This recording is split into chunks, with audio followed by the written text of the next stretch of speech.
Feesbuukiin riyooshaa fi kan yeroo baay'ee sagalee uummata keenyaa ta'uuf rakkataa gargaaraa achirratti waa isin barsiisaa ture.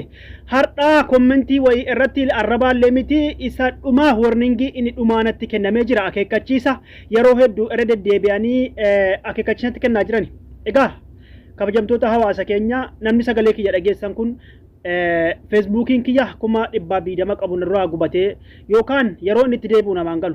Kuno profailiin isaa kana maqaan koriyoo peejiidha hashtag godhaatii bakka hundatti nama hunda biraan gahaa naaf deebisaa Facebook kiyya wallahi al'aazim iimoonan guruppii hidhee hawaasa kooti sagalee ta'a malee hin dhiisu.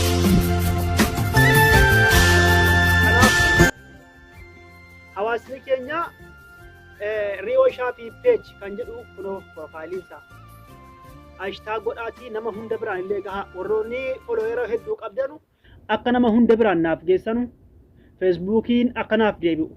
Iimoonan guruppii hidhee hawaasa kiyyaa sagalee ta'a malee of duuban deebi'u hanga mormi kiyya narraa citutti wallahi al'aazim. Sababa garaa garaatiin warningi natti kennaa turanii har'a garuu koomentii arrabaa miti koomentii haftaamuu lammaa tokko barreesseefiin ture. Sanarratti warningi isa dhumaa akeekkachiisatti kennanii yoo yaalii godhee rabbina gargaaraan deeffadhe yoon deeffachuu baadhes riyooshaa fi peeji kan jedhu kun profaayilii isaallee kana hashtag gochuudhaan fuula feesbuukii irratti itti barreessuu ta'us viidiyoo buuftanii nama erguu ta'us haala kanaan akkanaa deebiftanu abdiin qaba ilmaan Oromoo.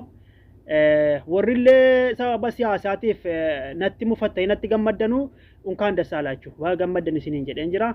Inafu nan deeffadha ammas bi'iznillaahi ta'ala ummata kootiif sagalee ta'uun immoo wallahi al'aazim sooshaal miidiyaa irraa yoon gale guruppii iimoo hidhee waastaappiidhaan ummataaf sagalee ta'a malee abadan hin dhiisu jala sararaa beekaa kana nagaan